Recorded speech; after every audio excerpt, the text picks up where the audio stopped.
আসসালামু আলাইকুম। প্রেগন্যান্সিতে দুই ধরনের আল্ট্রাসোনোগ্রাম করা যায়। একটা হলো ট্রান্স অ্যাবডোমিনাল আল্ট্রাসোনোগ্রাম, অর্থাৎ পেটের উপর থেকে যে আল্ট্রাসোনোগ্রামটা করা হয়। আরেকটা আল্ট্রাসোনোগ্রাম আছে যেটা যোনিপথের ভিতরে প্রব ঢুকিয়ে এরপরে আল্ট্রাসোনোগ্রাম করা হয়। একে বলে ট্রান্স ভ্যাজাইনাল সোনোগ্রাফি বা টিভিএস। এখন অনেকের মধ্যে একটা কোশ্চেন যে প্রেগন্যান্সির শুরুর দিকে টিভিএস যদি করা হয় সেক্ষেত্রে এই টিভিএস করার কারণে মিসক্যারেজ হওয়ার কোনো চান্স আছে কিনা। এই বিষয়টা নিয়ে আজকে কথা বলবো। সেই সাথে বলবো প্রেগন্যান্সির কোন কোন সপ্তাহে আল্ট্রাসোনোগ্রাম করাটা কেন জরুরি।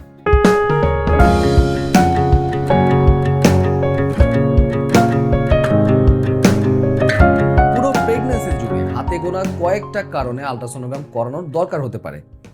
যেমন সেটা হতে পারে আপনার ইউরিন টেস্টে প্রেগন্যান্সি পজিটিভ, এরপরে আপনি আরও কনফার্ম হওয়ার জন্য আল্ট্রাসোনোগ্রাম করে দেখতে চাচ্ছেন, কিংবা হতে পারে আপনার প্রেগন্যান্সি টেস্টে হালকা দাগ এসেছে, আপনি পুরোপুরি শিওর না, সেই ক্ষেত্রেও আর্লি ডায়াগনোসিসের জন্য আল্ট্রাসোনোগ্রাম করা লাগতে পারে। অথবা আপনার প্রেগন্যান্সি পজিটিভ আসছে কিন্তু আপনার ব্লিডিং হচ্ছে, এটার কারণ দেখার জন্য আল্ট্রাসোনোগ্রাম করা লাগতে পারে। অথবা প্রিভিয়াস কোনো প্রেগন্যান্সিতে আপনার মিসক্যারেজ ছিল, আপনি এই প্রেগন্যান্সিতে আগে থেকেই চেক আপের মধ্যে আছেন, সেই ক্ষেত্রেও কিন্তু আপনার আল্ট্রাসোনোগ্রাম করা লাগতে পারে। তো মূলত এই চারটা কারণে কিন্তু প্রেগন্যান্সির শুরুর দিকে আপনার টিভিএস করানোর ব্যাপারটা আসে। ইউজুয়ালি প্রেগন্যান্সির 11 সপ্তাহ আগে যদি আপনি একটা আল্ট্রাসোনোগ্রাম করে দেখতে চান, তার জন্য কিন্তু টিভিএস করাটাই বেটার। সেটা হতে পারে প্রেগন্যান্সির 6ষ্ঠ সপ্তাহে কিংবা 7ম সপ্তাহে।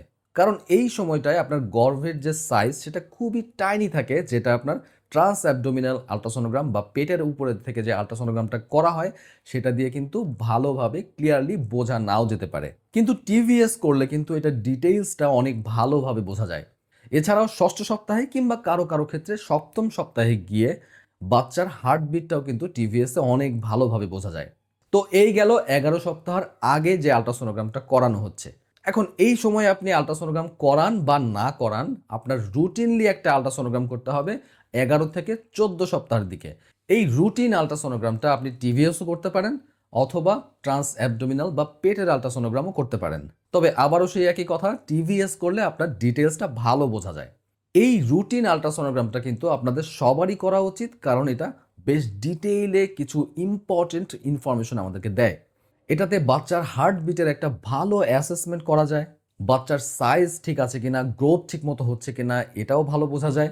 সিঙ্গেল প্রেগন্যান্সি নাকি টুইন প্রেগন্যান্সি এটাও আপনি এই আল্ট্রাসোনোগ্রামটাতে ভালো বুঝতে পারবেন। এবং মোস্ট ইম্পর্টেন্টলি আপনার সম্ভাব্য ডেলিভারির ডেটটা কবে, এই সময়ের আল্ট্রাসোনোগ্রামে কিন্তু এই ডেটটা আপনার মোটামুটি ক্যালকুলেশন করে ফেলা যায়।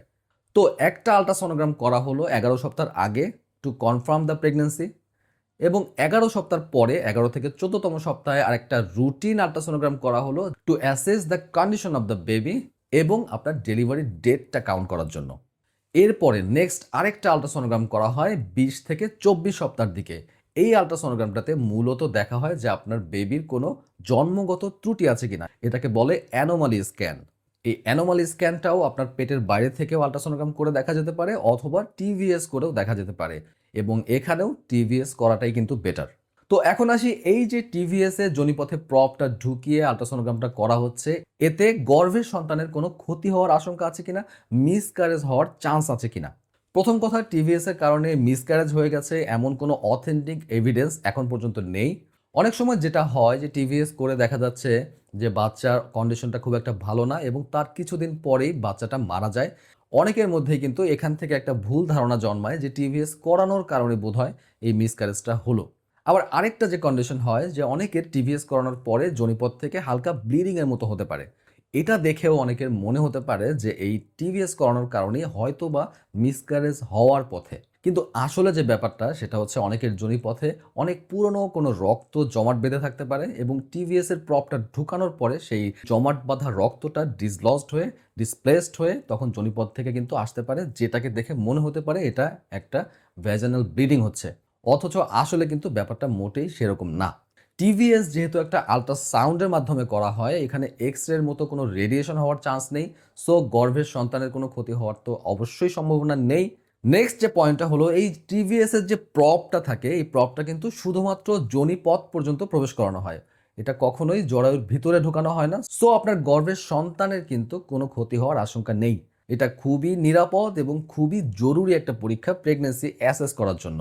শুধু প্রেগন্যান্সিতেই না, বরং যাদের বাচ্চা হচ্ছে না, বন্ধ্যাত্বের মতো সমস্যায় ভুগছেন, যাদের ওভুলেশন ঠিক মতো হয় না, এই ধরনের পেশেন্টদের ওভারিতে ফলিকুলের সাইজ ঠিক মতো গ্রো করছে কিনা, কনসিভ করার যে ওষুধগুলো আছে এগুলো নেয়ার পরে সেই ওষুধগুলো ওভারির ফলিকুলের উপর ঠিকঠাক কাজ করছে কিনা, এটা দেখার জন্য কিন্তু টিভিএস খুবই জরুরি একটা টেস্ট, যেটার নাম টিভিএস ফলিকুলোমেট্রি। এই টিভিএস ফলিকুলোমেট্রি নিয়ে চ্যানেলে একটা খুবই বিস্তারিত ভিডিও আছে, লিঙ্কটা ডেসক্রিপশনে পেয়ে যাবেন এবং এই ভিডিওর প্রথম কমেন্টটাতেও দিয়ে দেবো। সবার জন্য অনেক অনেক শুভকামনা মেডসেন্সের পক্ষ থেকে।